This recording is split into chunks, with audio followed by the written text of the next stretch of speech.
when I have photos that I need to manipulate, there are several things that are common that I need to do, such as adjusting color, adjusting the contrast and brightness, adjusting a crop or cropping the image, and resizing. Almost every design program has these functions. In this series, we're going to look at several different software programs where we can adjust the color, contrast, brightness, crop, and be able to resize images. I'm here in Photoshop. I have two files, both my Grand Canyon and an image of a sunrise. If I look over here on the right side, you'll see my canvas size. That's how big this image is that we're working on. It's 4032 by 3024, and this Grand Canyon one, the Grand Canyon one is 432 by 3024. Both of these are taken from an iPhone. In Photoshop, there's a lot of different ways we can adjust the color and the brightness and contrast. So if I go up to Image, Adjustments, you'll see there's a multitude of different settings with brightness and contrast, levels, curves, exposure, vibrance, hue, saturation, color balance, black and white. There's photo filters. There's all kinds of different stuff that we could do here to manipulate the color. So one of the first things we could look at is going to hue and saturation. So when I do this, I have a few different sliders here. There's lightness, which adjusts my brightness and contrast levels. There's saturation, which can make my colors a little more saturated, so you can there in the reds. I have my hue, which is going to kind of rotate around to different colors and change the hues of my images. So I'm not particularly interested in that, so I'm going to zero that back out. Or I can drop this down and I can actually do it by different colors. So let's say I wanted to adjust, the blues of the sky a little bit. It is going to adjust the blues of the whole image, but I could go here to saturation, and you'll see my blue starts to pop out on the background. It becomes a lot more blue. If I wanted my greens to kind of become more green, I could go here to my greens and increase the saturation here. Not necessarily the best way to do it, but this is a way to adjust your colors and make your image more saturated. Photoshop also has a function for vibrance. And so vibrance and saturation are both sliders here.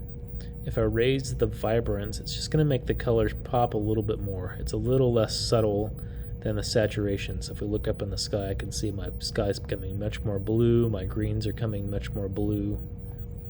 If I zero this out, the saturation is going to have a much faster effect.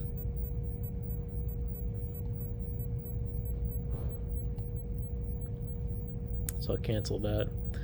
There's also filters in here, so if I do adjustments, there are photo filters.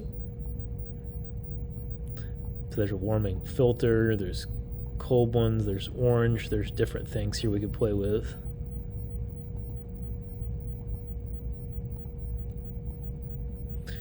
There's tons of different ways to adjust color. There's also the auto color up here. Sometimes this will look good and sometimes it won't. I generally don't use auto color. But if we just click that, it kind of brought out some blue of the sky.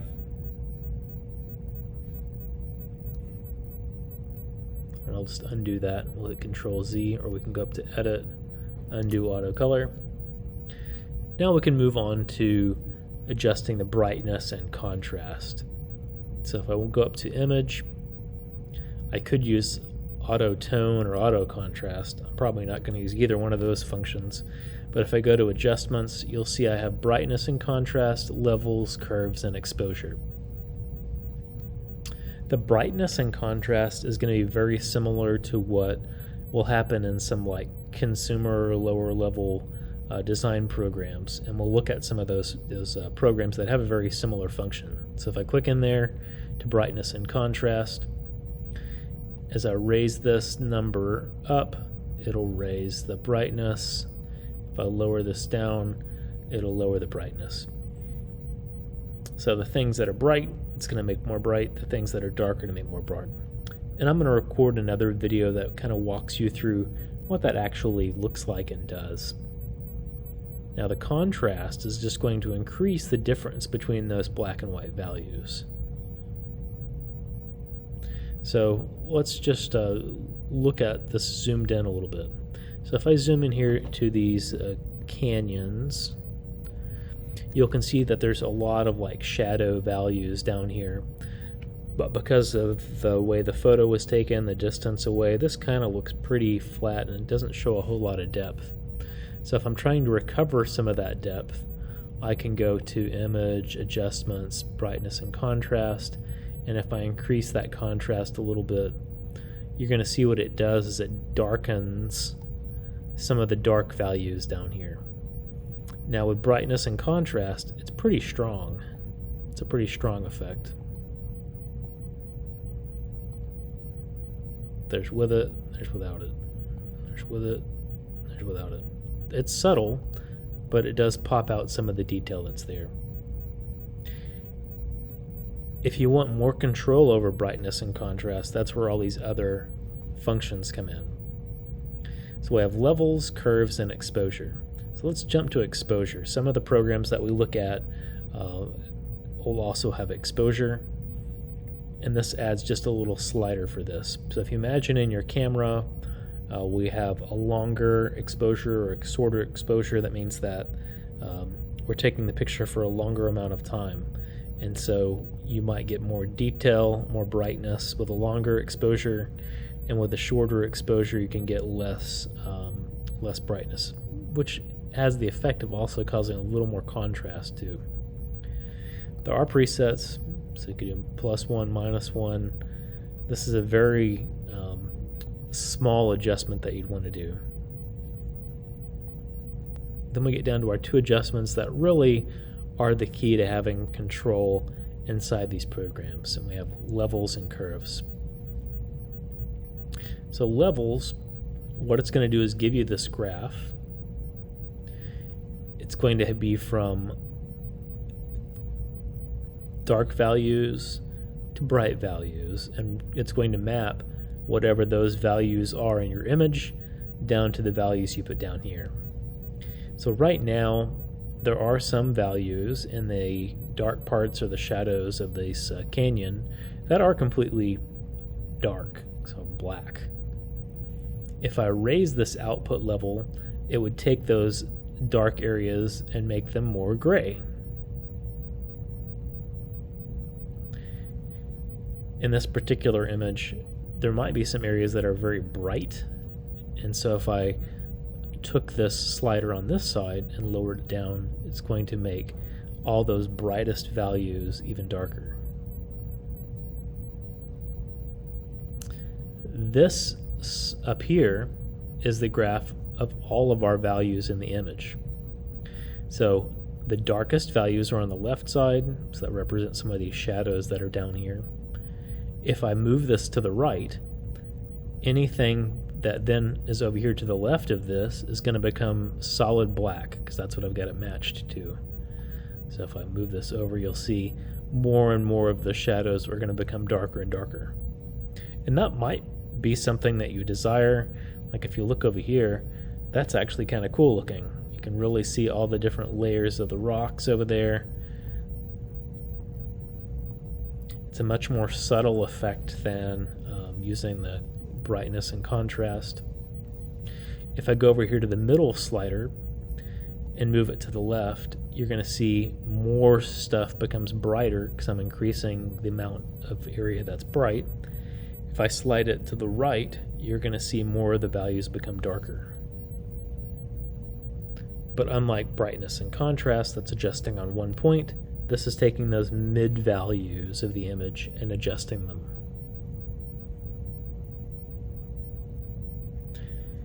And then up at the top here, so there's some values that are pretty bright, maybe the little roads, some of the little peaks where the sun hits. If I wanted more things to be completely bright, I could drag this over to the right, and that's going to make that image even brighter.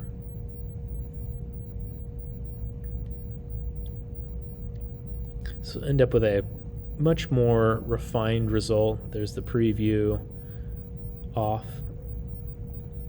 There's the preview on, preview off, preview on. So it's a much more different looking image. We're only really looking at the canyon right now. So if I did hit OK, that applies the effect, and then I zoom back out, just so you know, that's Command minus on a Mac here.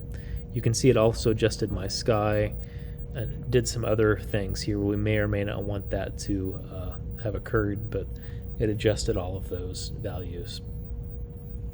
And if I don't want this effect, I'll just hit Edit, Undo Levels. Bam, gets back to my original starting point. The last one we'll look at is Image, Adjustments, Curves. So very similar to the levels, you have this graph of values that are the existing values on the image. Bottom left is dark values, top right is bright values. Whereas it had a slider underneath it on levels, this gives you a place where you can actually add points. So if I want the mid values, so the stuff that's in the middle of this image, to be darker, I would click, add a point, and I can just drag this to make it darker. If I want the more of this image to have really dark values, I can just drag this over to the right, and that's going to make my image have more dark values. If I want some of the brightest points to be more bright, or more of the image to have really bright spots, I can drag this over to the left. I can look at this image and then see if that's all the adjustments I want to do. I kind of like what it's done to the sky. I have some nice mountain stuff here. I can drag this around, and I can see the different effects if I just go crazy with it. But usually a decent starting place is just to pull the midpoints down a little bit and kind of have a little bit of a dip here on a lot of the images. Now, just like levels, we can adjust the value by channel as well. So I'm going to undo this and we'll reset this effect, and we'll look at that. So I clicked cancel just to make sure it got rid of all the stuff that I'd previously done. And if I go to Image, Adjustments, we'll go back to Levels first. We were adjusting on the RGB channel, which means everything. If I can go down here and choose one of these, I can adjust just those values for that particular color. So on this one, there is some red tone in the rock, and so if we wanted to maybe increase the amount of bright red in this image, I could slide this over to the left. That increases the amount of space that takes up my bright, and that makes it more red. If I wanted to go here to my green values, I could make my green values a little more intense, but I'd be going to the left. Now, these, when you're doing it channel by channel, will work against each other. And so you can see as I got my green really bright, my red is no longer super bright. And so I would need to keep on adjusting these individual values to get exactly what I'm looking for.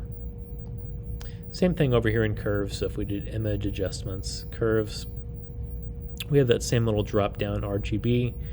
I could go to green.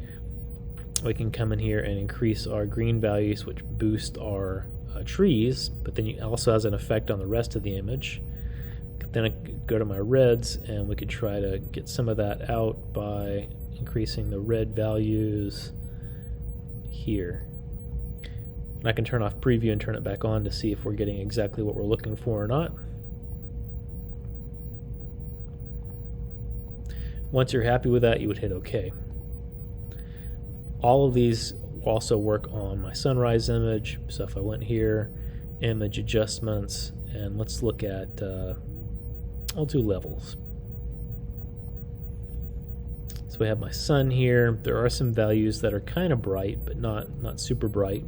And you can also see that there's just a very small amount of stuff that's completely dark. So if I wanted to, I could move this a little bit over to the right, and it's going to make the beach very, very dark. Maybe you want to see it a little bit there. I can go to my middle values, so that's going to be some of these little kind of lighter shadows, kind of the ocean, and I can play with that a little bit and see if I like those values better or not. Just kind of subtle. And then I can look at my brightest values. There's probably some clouds up here, and maybe I'll make it a little brighter, and then I'll take my maximum brightness down just a little bit. So there's the before, there's the after. Very subtle difference, just a little bit of difference. Maybe you'd like one or the other. Okay, so we looked at color, we looked at some of the adjustments to do here for the contrast and the brightness. Now we can look at some of the functions as far as cropping and scaling.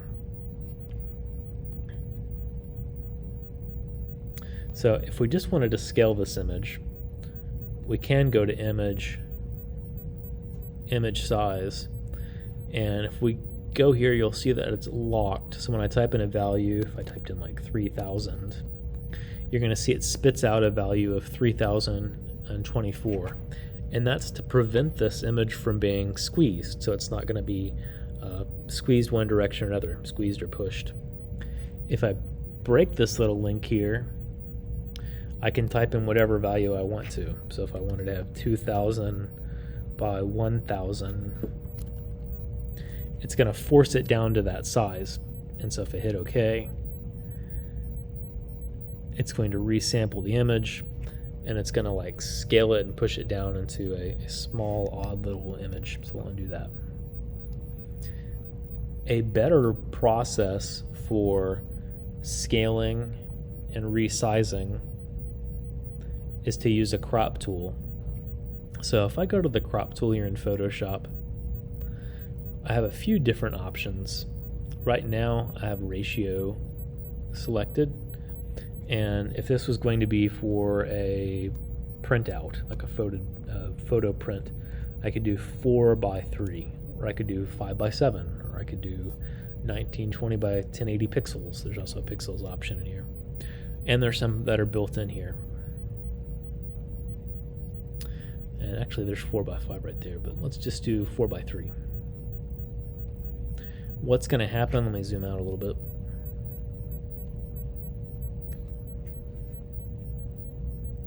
It's going to show you what that might look like, and we'll use 5:7 just to show you a difference. And then you could show like about 16:9, that's for video. And it will give you an idea of what part of the image is going to be in that ratio. So then once I reposition this image, we figure out what part I want, I can then hit enter, and that will crop it down, or I can hit this little arrow and I'll crop it down. So now that my image is the correct aspect ratio, I have some more choices that I could do. The first choice I could do is if I go in here and I click the crop again, I can say, oh, maybe I don't want, but a small portion of this image. Like I just want part of this tree to a tree. And as I scale this, or as I move the crop around, you'll see in the bottom right there, it's going to tell me how large my image is. So if I was making a thumbnail for a video, I know it needs to be 1920 by 1080, so I would be, there's plenty of. So if I knew this was for a thumbnail for a video, I would know that there's plenty of pixel size for that video thumbnail. And so I could even keep on going down until I get closer to 1920 by 1080. So I could go all the way to there. But anyway, let's say that's the image that I want. Maybe I want a little less sky, so we'll take some of that sky out. So that's my image that I want right there. We'll hit the little check mark, and now it's 1920 by, or not. So now that's 16:9. Now we need to scale it down to 1920 by 1080. So if I go to image size, we'll type 1920 by 1080. I can even have this locked because it's going to be that aspect ratio. We hit OK. It's going to scale that image down. And then now that I've got it scaled and cropped, let done here, just make that go away. Now that I have it scaled and cropped, I can export it. So if I go to File, Export, there's a few different ways to do this. If I wanted a PNG, maybe a slightly larger file, I could just go there. I can go to Export As and choose a variety of methods to save it.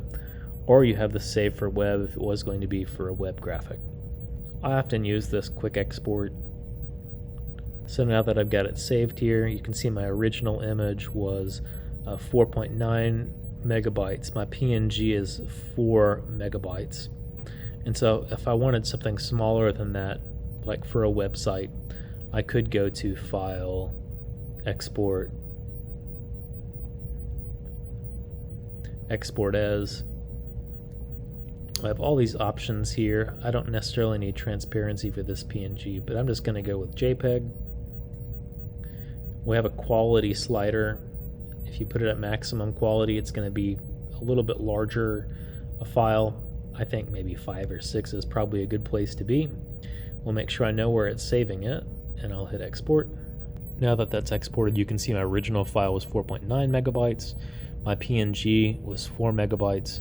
That's the one that's cropped to the right size. And then my little JPEG image is a little less than a megabyte. That's about the basics of doing a little bit of color adjustment, contrast, brightness, cropping, and a little bit of resizing over in Photoshop.